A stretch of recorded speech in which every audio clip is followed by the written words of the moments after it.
guys! Welcome back to my channel! Sobrang saya ng Creamline Victory Party. Sino ba namang hindi magiging masaya? I-champion kayo. Pang 7th times na naging champion yung Creamline. So, nung maaga pa naman ay Christmas party sila.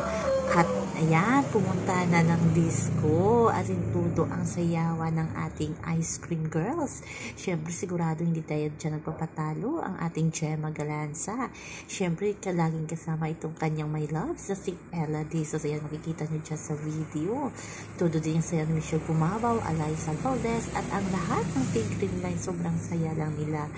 At syempre, bago sila magbakasyon, sa kaya magbakasyon ang Creamline kasi nung nakaraan, pag champion yan, may out of town talaga sila dati sa Thailand. So ngayon, saan naman at kailan? Kaya abangan natin yan kasi holidays muna at uuwi sa kanya-kanyang mga pamilya. So, yun naman po guys ang ating update sa ngayon. Hanggang sa muli. Bye-bye!